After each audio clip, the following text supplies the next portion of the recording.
Okay, I think we are going to begin this session now because we have a bunch to get through, which is exciting. But hello, everyone. My name is Kelly Tra. I am VP of Impact and Deployment at Imagine H2O.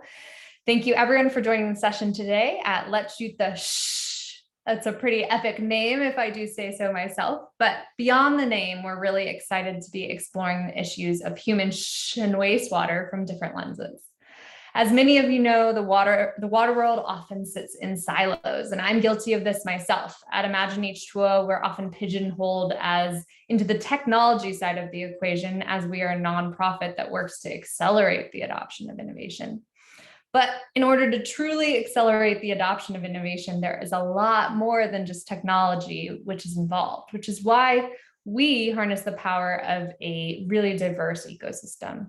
And today, I'm super excited to introduce expert and industry leaders from the Stockholm World Water Week ecosystem to kick off this two-part series around wastewater, the ocean-sized problem that nobody is talking about.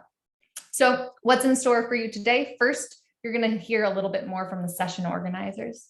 Second, you will be taken through a controversial statement panel, which will be very fun. And finally, we're going to wrap up with some case study presentations that really show us what's possible. But before getting into it, I want to say bluntly that this session has all white participants, largely from the NGO, development, and startup community. And while we are providing different perspectives around this issue, we are not representative of all key stakeholders. So let's get started. I'm thrilled to first introduce you to Katie Velasco, who is the Director of Operations and Engagement for Ware, Center for Behavior and the Environment. She is our in-house behavior science guru, so kick it off, Katie. Sure. Welcome, everyone. It's great to be here. I'm Katie Velasco. I'm coming to you from Ware's Center for Behavior and the Environment. We are here because we often find that our environmental problems facing the world are also behavioral problems. And so, of course, to solve them, we need behavioral solutions. And yet we've found that the behavior change toolbox for most practitioners can be very limited. And so we often work to build the field among practitioners to help expand the use of behavioral science and of design thinking so that we can be more effective in driving impactful efforts, both on the ground and across the globe. We know this is true from a sewage and wastewater perspective. There have been so many studies out there that show that simply giving people access to a toilet doesn't necessarily mean that they'll use it, or motivating transitions from cesspools and pit latrines to septic systems doesn't happen seamlessly, despite the very rational reasons for doing so. And even wastewater utilities, who we consider to be organizations that might be purely ROI maximizing, can be influenced by social norms and by their peer organizations. So as we have this discussion around the most effective means for addressing sewage pollution and wastewater pollution, understanding how humans operate and how to design effective solutions with behaviors at the center is going to be critically important. And that's why I'm here and part of why we're excited to have this conversation. Thanks so much, Katie. Next up, we have Stephanie Ware, Director of Coral Reef Conservation at the Nature Conservancy, who I've had the pleasure of getting to know this last year, really around this issue. So take it away, Steph. Thanks, Kelly. So I'm Stephanie Ware, and I have spent about 20 years working on ocean protection at the Nature Conservancy, mostly on coral reefs. Much of my work has centered around reducing the impacts of climate change. And I have lived and worked all across the tropics. In every place I have been, wastewater pollution has been a fact of life. I used to drive across a raw sewage flow every day on my way to work when I lived in the Virgin Islands, flowing right into the harbor that I was working to protect.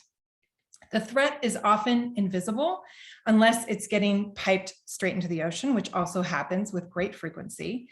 And I believe that because of the invisible nature and that talking about sanitation, toilets, and poop is taboo, we have ignored it. And we've consistently ignored this in the conservation space across the globe. I actually stepped back from my job to get a PhD to better understand the impacts of this type of pollution, discovering that it is not well studied, but it was very clear that the impacts are significant. It turns out that wastewater pollution is a much greater contributor to habitat degradation than previously understood. So it was really sort of just not considered in the grand equation of what was happening in these systems, with really important coastal habitats like salt marshes, mangroves, seagrass meadows, and coral reefs being under serious threat. Because my conservation work is always in the context of human communities that live by the ocean, understanding that the lack of proper or well-managed sanitation was impacting these communities in countless other ways, I realized that I needed to devote my time to understanding this threat better, how to mitigate it, how to break down these silos that Kelly mentioned, and work across sector to share all of what we're learning with others so that we can stop ignoring it and take steps to end it, basically. So today I'm working with my colleagues at TNC and many other organizations, and we'll talk more about that later, to do just that. And I'm really grateful that you all have joined us here for continuing these important conversations. Great. Thank you so much, Steph and Katie. I am going to jump right into the panel discussion so we get to spend the most time right there in the meat of it. But I also wanted to acknowledge that one of the panel speakers is a host as well, and I will let her dig into that when we talk to her. So a lot of you have seen controversial statement panels before, but for those of you who haven't, this is how it works. I bring up the statements and the panelists either agree or they disagree. And there are no sideways statements in this panel. The reason is that we want to build some type of debate and a real conversation around the issues at hand. And the object really isn't to hold anyone to one statement, but really to get the conversation started. And we love disagreement. So I hope the conversation gets controversial. Once everyone has voted, I will choose a victim and we will take the conversation from there. After the conversation wraps up around each statement, we are asking you, the audience, to vote on if you agree or disagree with that statement in that pathable polling system that's right in front of you. So to get us started, we're going to start with an easy statement that everyone can agree on. Getting our shit together is important for people, planet, and communities. I'm going to ask the panelists to briefly introduce themselves, where they work, and why the statement is important to them. Sasha, would you mind kicking things off? Oh my goodness, I missed that part of the prep notes. But I do know my name and where I work. My name is Sasha Kramer, and I'm the co-founder and executive director of Soil.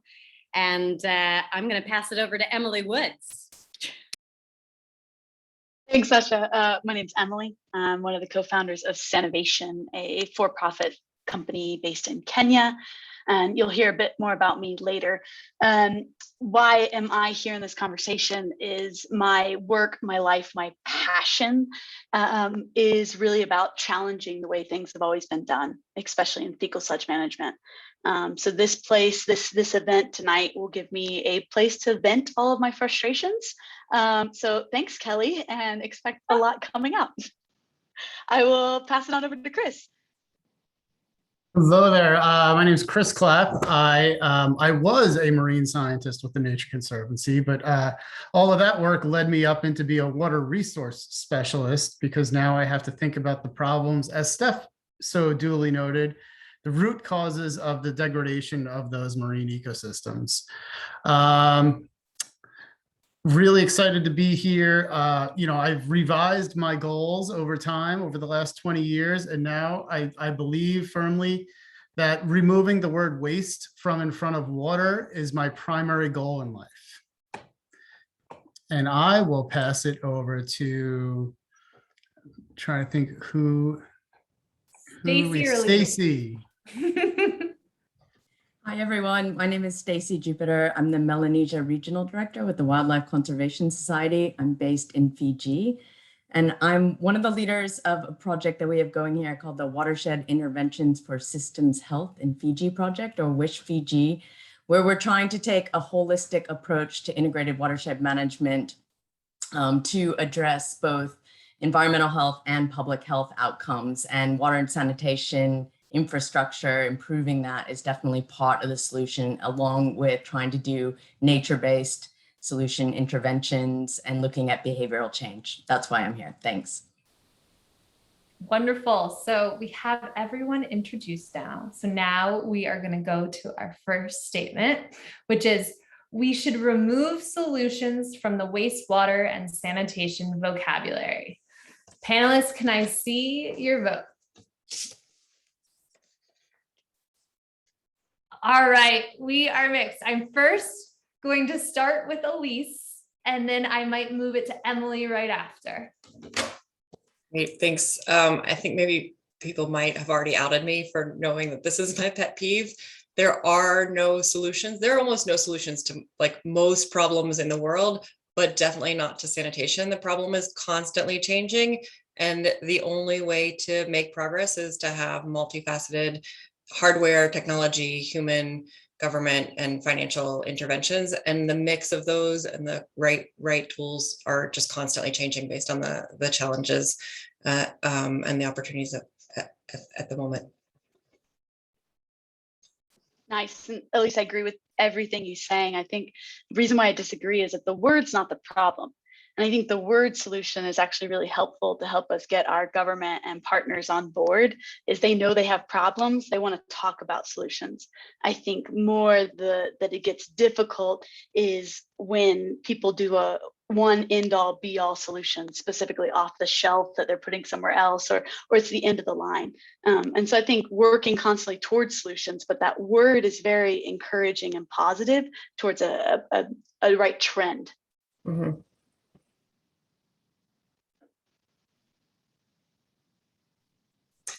And yeah, at least you want to respond to that? I was thinking maybe just to further acknowledge kind of who we are in this group. And I think even when you look across a lot of at least the participants that I recognize, we are a lot of development sector folks, and the faces that we see are very similar shades. And I think that when we're talking about ourselves in this room, or the majority of the folks here, that word is like a lighter version of silver bullet, and silver bullets have been cut and pasted and used without any accountability for actual results, as if there's a hero to kind of deliver the solution that's going to save everybody. And we need to really check ourselves, I think, especially the development sector on innovations and solutions and buzzwords that let us off the hook for the messy part. And so I think positive and encouraging and incremental are all really important messages and realities. And when we get ahead of ourselves with solutions, and, I think I know some people on this list, innovative finance, there's a list of tag words that kind of help us sidestep challenges and messiness and local partners, and shared responsibilities and accountabilities. So I have an immediate knee jerk on that one. I would say that that's one of the reasons that I agreed with the statement as well, is because I think a lot of times coming in from the conservation or development sector, if you come in with the word solution, it means you haven't listened to the stakeholders on the ground in terms of what their specific needs are. And so that solution that may be prepackaged may not fit the exact context or needs of the people on the ground. I'd have to agree. I think the only reason I agreed with the statement was because there's a solution without an S at the end. It would indicate that there's a silver bullet out there that's going to solve everybody's problems forever, instantly. And that's just not the case, right? So, better to look at it as tools in the toolbox, how, and those change, come and go over time as technology evolves, as behaviors change. And so you have to constantly adapt and be flexible to the needs of the communities and how they want to be able to address their challenges. And I read the statement the first time. I totally didn't understand it and had to call Elise and ask her, because I was sure it was her who had said it. But I did actually find myself, I checked myself today. I was writing to a donor, a supporter, and I started to use the word solution.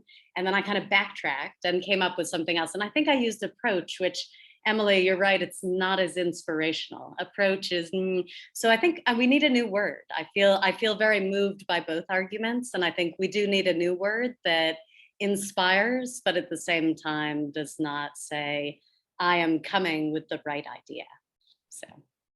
Leave it up to the shit world to constantly develop new terms because there's not enough out there. Exactly.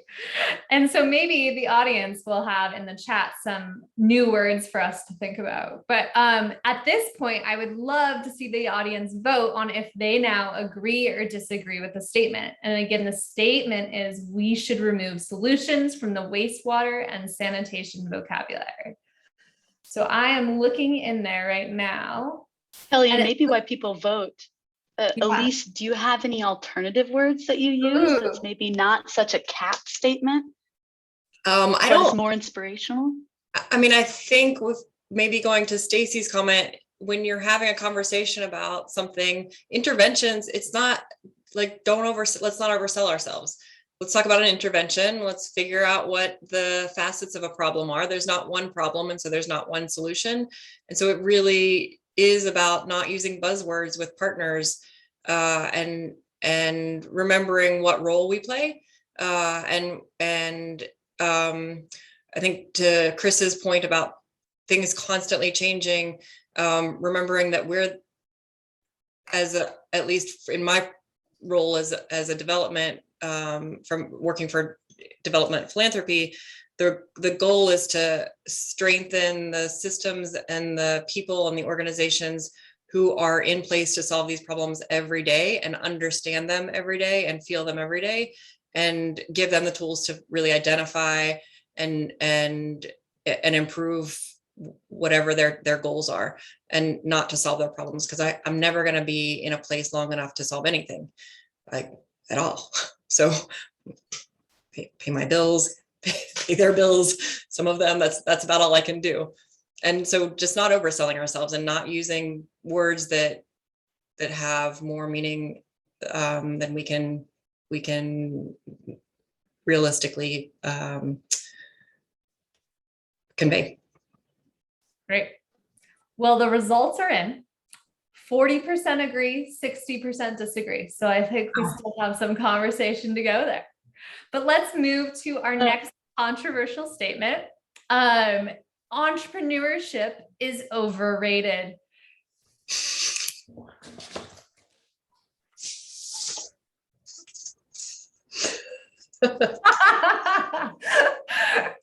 Well, I was going to start if I was to be the only one on the entrepreneurship side, but Elise, as the only green, I will give the mic to you and then let's pass it off.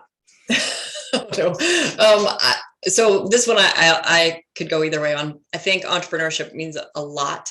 I think we, again, coming from just the development sector, we have put so much emphasis and expectation on entrepreneurs to solve those problems. And entrepreneurship can't solve a public good problem. You can't have a business model that overcomes bad governance when you have a public good problem. It just doesn't work. You can get some of the way, but we're not going to get to SDGs. We're not going to get to a clean environment. We're definitely not going to get to inclusivity by expecting small businesses or innovative businesses or innovatively financed businesses to solve something that requires public intervention. Yeah, I mean, I agree with that completely. Having been a for-profit entrepreneur in the sector for a long time, I feel like the sector has put way too much pressure on for-profit models to solve everything. And I agree that that's not the way it's going to work. But I think, maybe it's overrated. Okay, how are you rating them? And I think that combination of entrepreneurs plus government plus regulatory groups plus whatever it might be is going to be that cross-functional solution that's going to work. I do believe that some of the greatest, fastest developments that we've seen in the past 100 years have been because of entrepreneurs, of coming up with that right incentive, the push, the drive that without government and these other players won't go anywhere, but with it, incredible things can happen. Yeah, and Emily, to build on that, I think that if we look at entrepreneurship from an intrapreneurship perspective too, within governments, within the public sector, if we have both working, I think it's really, really important and key. Yeah, and to follow on what Kelly was saying, I mean, I was definitely going to agree and very much expected myself to agree, because I do feel the tremendous weight of this. You must be entrepreneurial and you must be, I think it's similar to what Emily said about solutions. I think it's partly how we define it. Possibly I need to look it up in the dictionary. Maybe I don't know exactly how it's defined, but I think that entrepreneurial thinking is absolutely critical. And it's critical across all of those stakeholders. But I think when we equate entrepreneurship with profit and commercial viability, that's where we get in trouble, and we may have set the bar a little high for ourselves.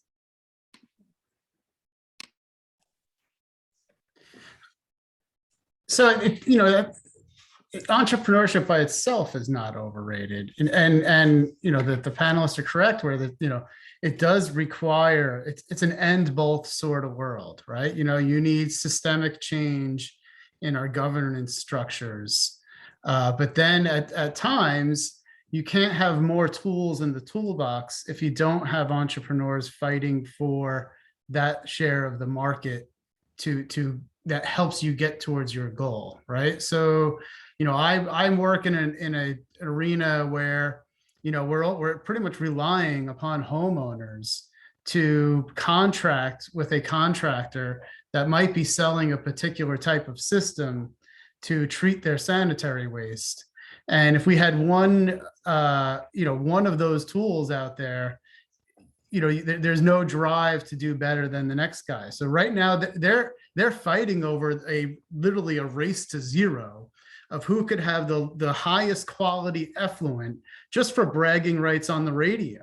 And it's something I never imagined seeing 5 years ago, but literally these guys are buying ads on the radio and fighting on social media over whose technology works better. And the data goes back and forth, and they provide a better service to those homeowners because they want to stay on the top of the list.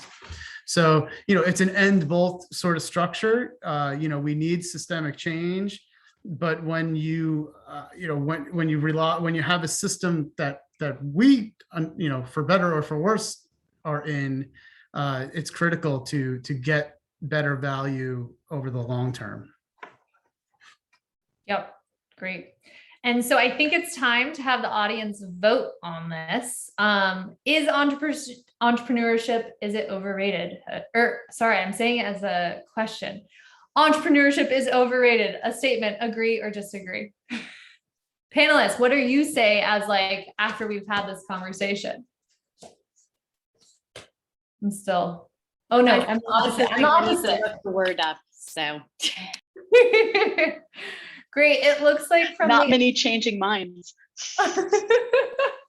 From the audience perspective, we have 38% agree and 62% disagree. Okay, on to our third statement. And this is all in the context of wastewater and sewage. So people know that that's kind of the focus area, but it is, we should focus on implementing good now rather than pushing for perfect solutions later. Agree or disagree?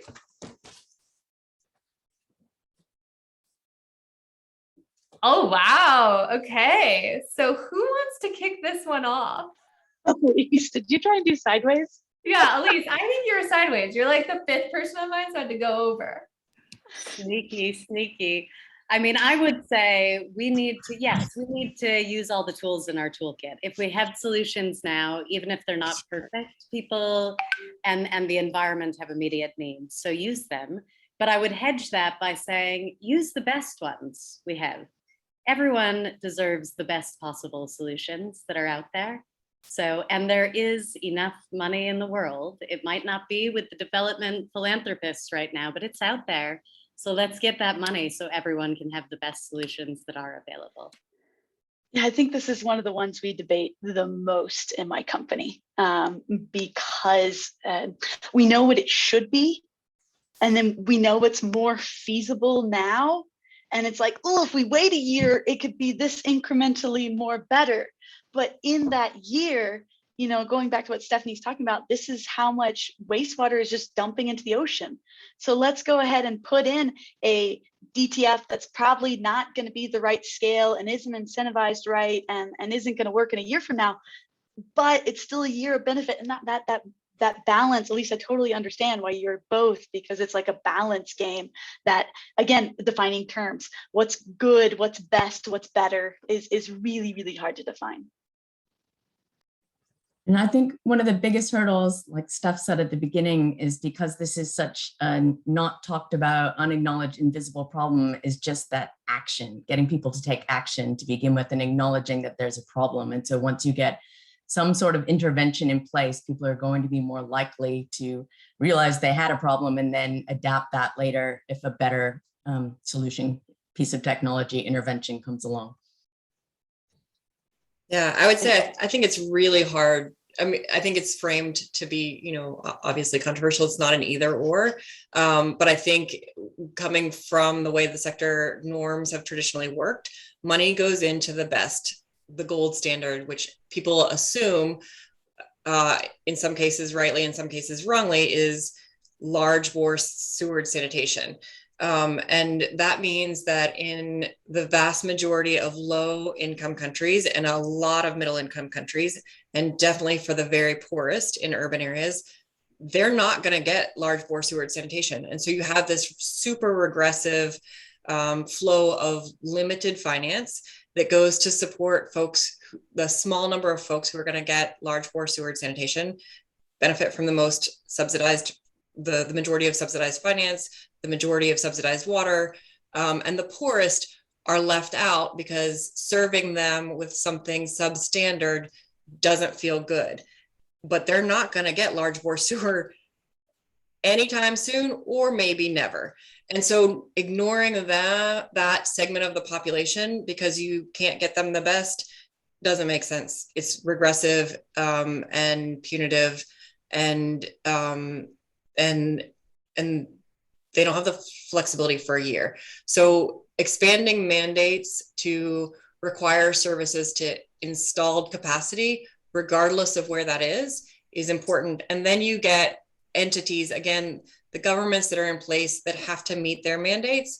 If their mandates are for expanding to the entire service area and not just sewage sanitation, then they have to figure out how to balance to achieve their goals to serve that area and prioritize how to get to the most people with limited resources. Because for the foreseeable future, invisible pathogens are not going to be anybody's budget priority. That's not for the foreseeable future. That's as long as we're humans, right? It's invisible. We have a lot of visible problems in cities where people are going to be, politically picketing, and that's not what happens with pathogens. And so you have to figure out how to fix political systems and get people somewhere and something to hang on to. And what that also does is start to change their expectations that they should be served by public services. And right now, the vast majority of people who don't have a sewer don't have that expectation. And there's no demand or advocacy around the issue without the expectation that they deserve public services, even if they have substandard infrastructure, or especially because they have substandard infrastructure.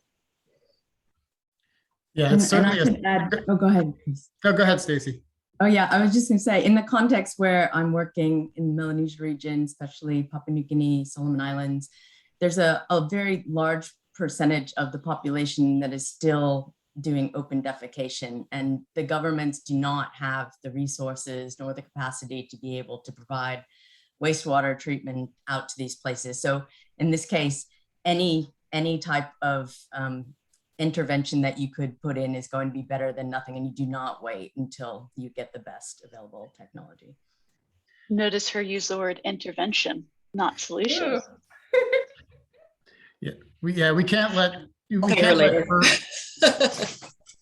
let perfect be the enemy of the good enough, right? So it's and I've seen many a times where a political leader will propose something aspirational that is not technologically possible as an excuse to do nothing, right? So I'm going to get to 100% zero discharge when it's available, right?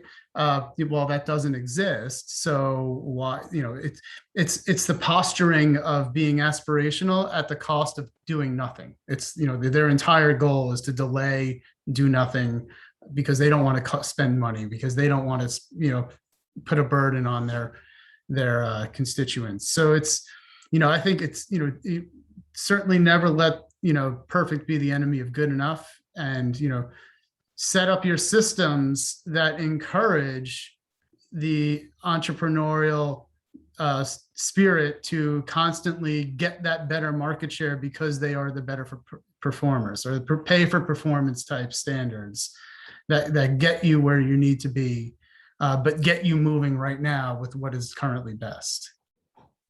I would caveat all of this with also, don't throw your money at something that's not headed towards this like long-term better. Continually seeing people who want to spend, well, I have this $100,000, let's build a pilot infrastructure, something or other that fits in no long-term plans, does not, lead towards any kind of, so I'll caveat with that. Also, don't throw your money away. Just No, be I doing like that action. So audience, please vote in the Stockholm World Water Week session. While someone I think wants to continue this conversation, but let's get that voting in so we can see it after this comment. Yeah, I was just gonna say, I think that you don't always have to have them be mutually exclusive either. I mean, we've looked at like DWAT systems. They don't produce safe effluent, frankly. Like they just don't. They don't produce safe effluent unless you're putting it into some kind of like tertiary green space that's not really going to ever happen in an urban area or be maintained, frankly, at any scale. If you put in a DWAT system that moves shit out of people's houses, and that a secondary line is coming through town in a year, put the DWATs in now, connect it when the sewer lines come through. And that I think really speaks to whether or not you have integrated mandates. If a utility is planning infrastructure for piped and non-piped, they can plan short-term interventions in a coordinated way with long-term interventions that get you incremental improvements that aren't throwing money away, or just short-term fixes that will eat up your budget for long-term fixes. And I think the emergency sector has done that, I think, or is struggling to do that, has been struggling for years to do that, is how do you respond to a crisis in a way that builds long-term solutions? There are lessons to learn from I think that sector, but I think overall, more importantly, norms and principles to learn from that approach to make sure that you're not providing substandard care without a longer term, substandard interventions without a longer term plan. Great. Thank you. And it looks like generally the audience is voting agree with the statement. I think maybe the panel is as well.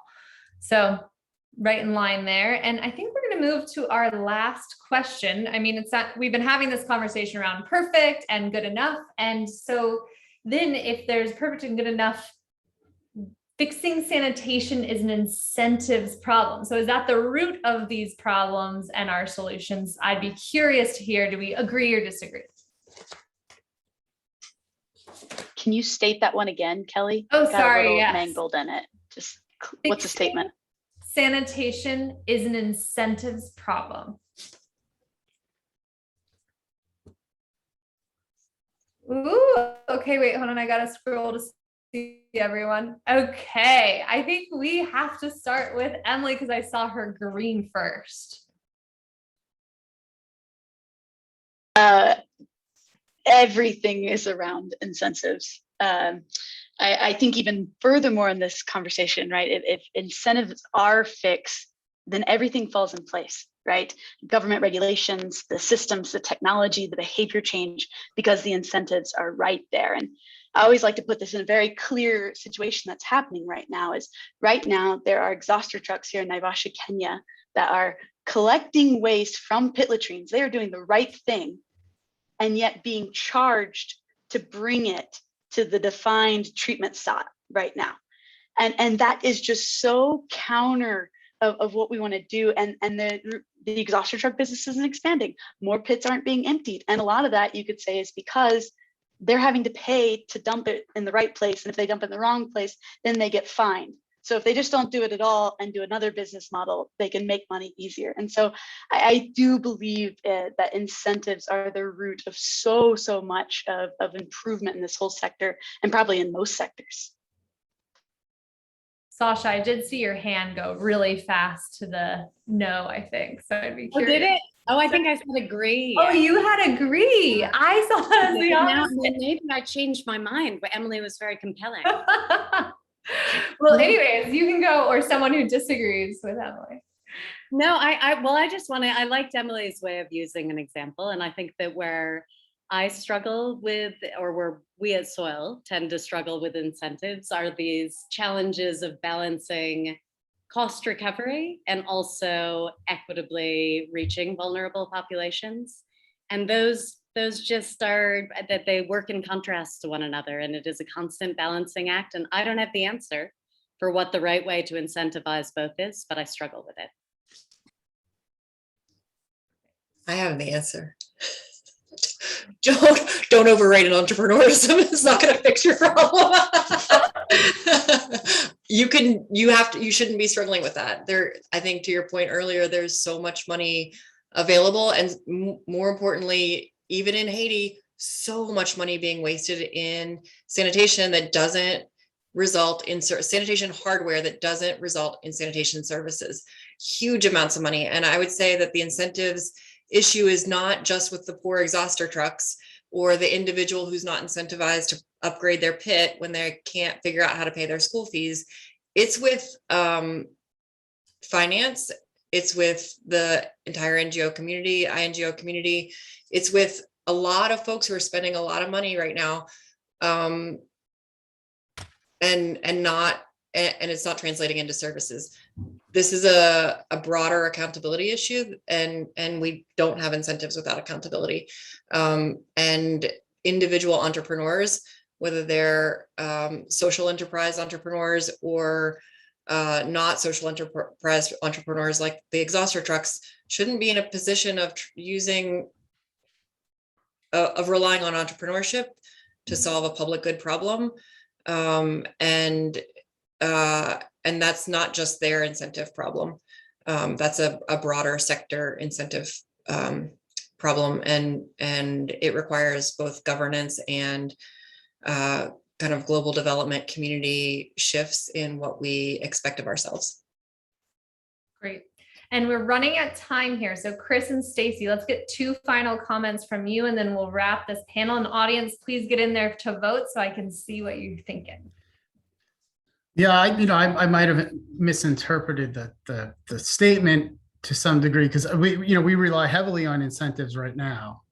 But what moves people the most is some sort of mandate, right? Or so that there's as Elise was saying, it's there's this whole structural thing that needs to happen, where the value of water, or the value, how people value their water, has to overcome that incentive, or be in line with that incentive, right? Because if it's free to consume and it's free to pollute, you're not going to sign up for something, even if what they're giving you is for free, that you have to pay for long term, right? So it's a real hard challenge to get people to value water when they don't currently have to, and to value sanitation when they don't currently have to.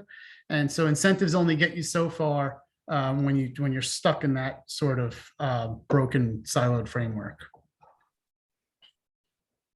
Thanks, Chris. And Stacey, you have the final comment of the panel. Great. Well, No thanks. pressure.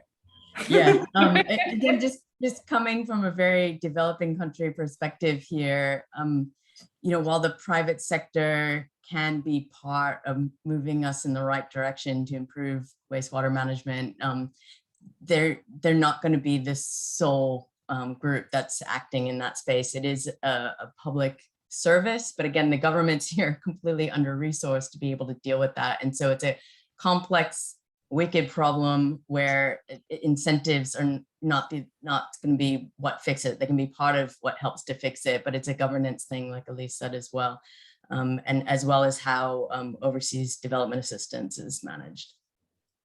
Thank you, Stacey, and thank you, panel. It looks like the audience is voting 56% agree, 44% disagree. So I'm very mixed there. You guys were excellent. I know this is kind of weird in Zoom. No one can see people clapping for you, but I'm sure in the audience they are, and I'm clapping you. Thank you so much for joining us today. We are going to be switching from controversial statements to seeing, well, I don't want to use the term solutions anymore, but different promising, I'm not sure the word yet, and I will get to it. Interventions. Yeah. Approaches, case studies from the field to really show us what's possible. So first up, we're excited to have a new face to the session, Development Director of Soil, Eliza Parrish, who will be telling us a bit more about their sustainable sanitation service in Haiti. Eliza, you can take it from here. Perfect. Thank you, everyone. I'm hoping I don't use the word solution in my presentation now. Feeling a bit of pressure around that. Give me 1 second. Okay. Can everyone see? Let's see. Good. Yes, looks good. Perfect. Thank you. All right. Well, hello, everyone. I'm so glad to be here. The panel discussion was very interesting. I am Eliza Parrish, Development Director at Soil, an NGO and sanitation provider that is working in urban areas in northern Haiti. Soil is using a circular economy model to transform the sanitation and public health crisis into an environmental solution. And I'm excited to show you how. In Haiti, only 1% of human waste is safely treated. And as you can imagine, the implications of this on public health, aquatic ecosystems, and the environment are vast. There are no sewers in Haiti, and network systems are unlikely to be the prevailing sanitation technology in the near future. The urban and peri-urban communities where we work are often in flood-prone areas with a high water table, which means pit latrines and septic systems will flood. And that's exactly what happens, contributing to the public health crisis and environmental degradation. And so Soil was interested in looking at ways in which to address the immense need for safe sanitation provision and waste treatment in these vulnerable areas. But how do you do that in a context where there is no sanitation infrastructure? And the financial barriers to constructing that infrastructure are enormous for an NGO or any institution. And so, as I mentioned, Soil uses a circular economy as the framework for our approach. Our approach uses container-based toilets for the household technology, which safely captures and contains the waste to prevent contamination out into the environment. The waste is then collected and transported out of the densely populated neighborhoods and taken to our centralized waste treatment facility outside of the city.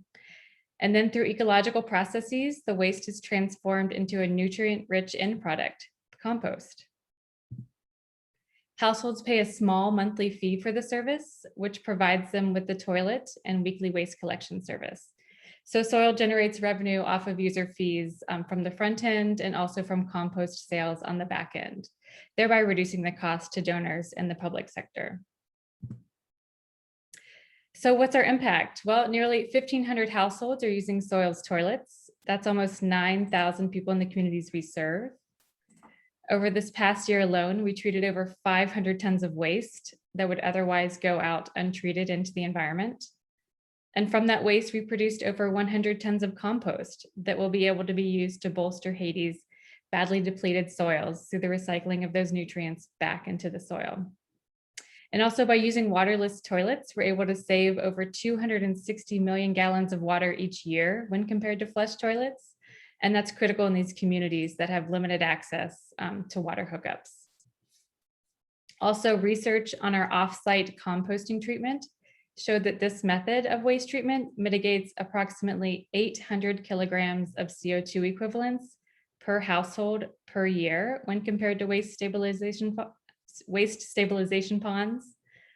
And finally, using this circular economy model also creates critical livelihood opportunities in the local economies. So what's next for Soil? Well, continued innovation. generating additional earned revenue from opportunities like mobile event toilets, diaspora payments, and innovating other resources from our composting site, including fun and interesting end products like black soldier fly larvae. Also working towards a public-private partnership model for basic service provision. So working with donors and the Haitian government to use results-based financing to build a bridge to future public sector financing.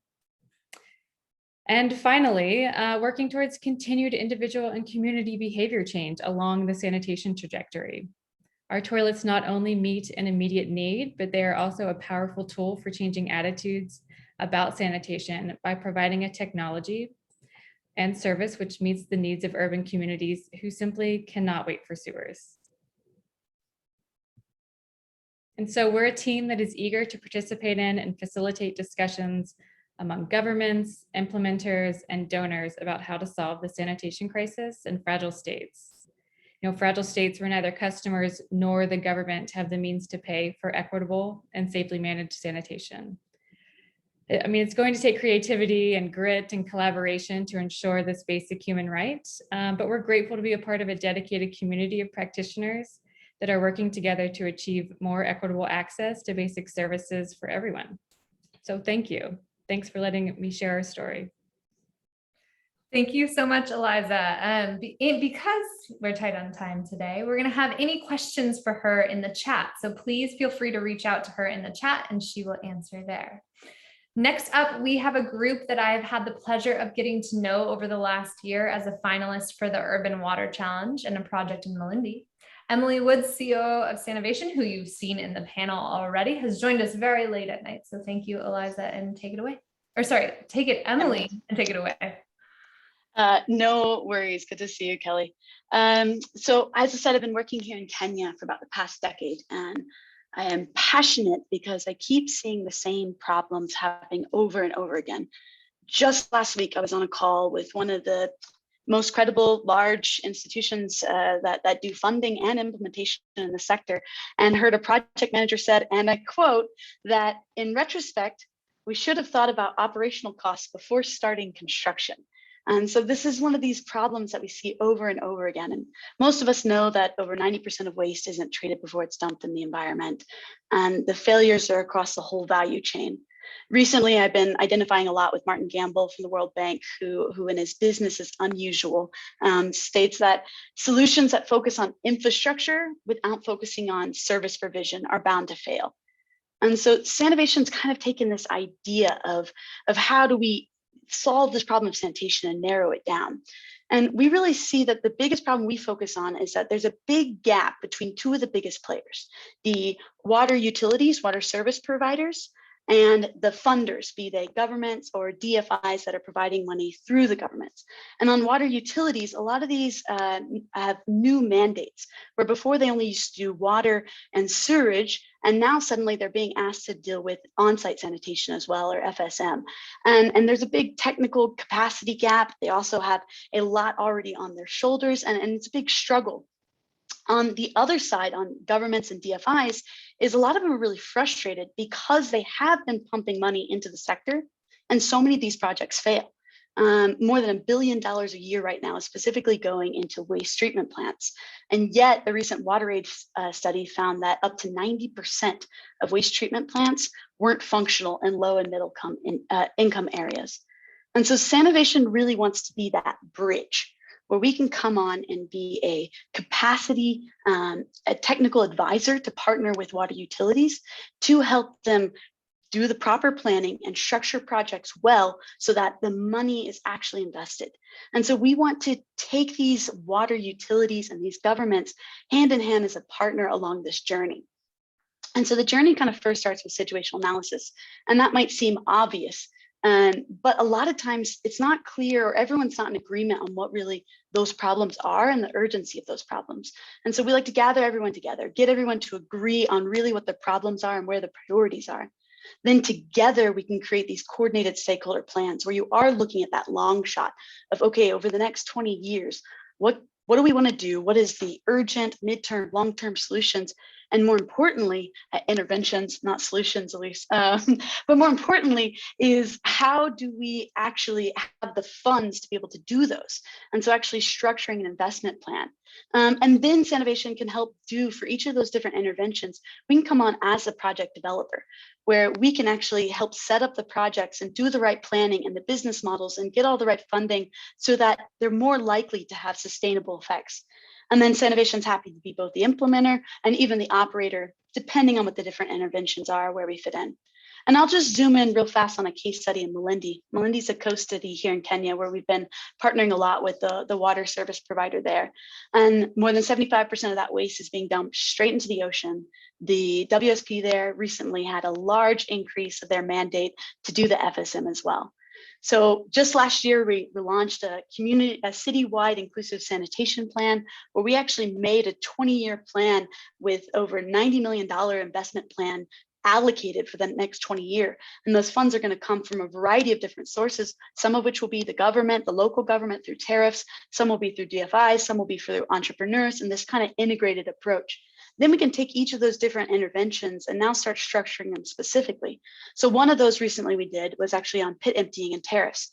And so we actually, with the utility, got funding from Unilever to actually start modeling out what a tariff could look like in the city, and then how we could work with these informal pit emptiers to work on behavior change and the right model to develop something. And that's ongoing right now. The other interesting project we've been working on is a waste to value fecal sludge treatment plant. So in Malindi, there were a plan from 5-10 years ago for a sludge handling facility. But with our expertise combined with engineering firms Stantec and Design Master Plan, we were actually able to develop a waste to value fecal sludge treatment plant. And then through World Bank public procurement, it's actually out for tender right now. And so it'll be about a $7 million CapEx investment. And then with the construction as well as commissioning, it should be operating at zero operational cost for the treatment plant specifically to the utility. And so it's projects like this that Sanitation really sees its expertise coming into hand. Our progress, we're really focusing on Kenya. All these dots that you see around Kenya, and if you don't know the geography, that's okay. These are actually different local governments and utilities that we've developed these joint development agreements, where basically we're in agreement on what some of these interventions should be, and let's work together to structure those projects and to find those fundings and get them implemented. And so we're currently operating in about 5 different cities across Kenya and utilizing a lot of that local relationships that we have with governments here in Kenya to really ensure those lasting solutions and being able to expand. Where we go for here, there are thousands of cities, secondary cities across Africa who lack a lot of infrastructure or interventions to go in place. And we really want to start expanding. We're asked to think about how each of you on this call could help. First is just on sector trends is please push to require integrated locally driven solutions. You don't want to be this show up, put in something and leave kind of situation. So make sure that they're locally driven. And kind of with that is how do we incentivize procurement towards sustainability? The most common to date has been DBB, design, bid, build. And the incentives there are wrong, sometimes even called design, bid, leave. And so instead, how do we go more to a DBO model where the same firms that design are building and therefore taking the risk on operations as well? On a capacity growth, Sanitation is still trying to understand a lot about DFI procurement processes and timelines. So if anyone has anything, join us. Also want to encourage people to share your data of real interventions, and even if they're failures, what we're learning. And then just know that Sanitation is trying to expand. So if you have utilities who want to really look at how to do sanitation right, let us know. That's all from me. Over to you, Kelly.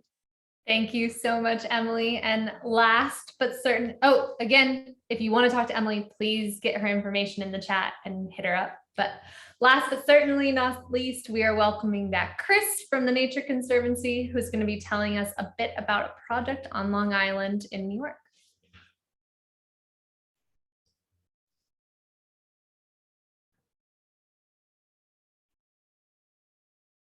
Hello, there we go. Okay, so here I am. Who would think that after those presentations that you'd have to hear from somebody in wealthy Long Island, New York, talk about sanitation issues, but just goes to show that that sanitation issues do not spare anyone anywhere around the world. As I said earlier, I was a marine scientist before I was focused on wastewater. And so the things we cared about were the things that meant the most to our communities: shellfish, salt marshes, seagrasses, healthy, abundant fish and finfish species. But now also focused on public health, as we rely entirely upon the drinking water beneath our feet. Okay. So just real quickly orient you to the scale of the challenge here. To the left of the screen here is New York City. Then you go further out on Long Island here, and you have Nassau County and Suffolk County. So between Nassau and Suffolk County alone, you're looking at roughly 3 million people. If it was its own, if Long Island was its own country, it'd be somewhere in the top 10 most densely populated countries in the world. But it's 2 counties within a state. So Nassau County here to the west is 90% sewer. That's all of this red are actual residential parcels, is developed properties. And a good majority of that sewage historically has been collected and treated through a handful of treatment plants, one of which with tertiary treatment and an outfall 3 miles offshore, another of which had been failing for decades and had its outfall in a small back embayment here. Suffolk County is quite different. Only 24% of Suffolk County actually has sewer services, and the rest is completely reliant upon cesspools and septic systems. That leaving roughly 360,000 homes unsewered and another 100,000 commercial properties and institutional properties unsewered. And the majority of those are relying upon cesspools, basically a reinforced hole in the ground.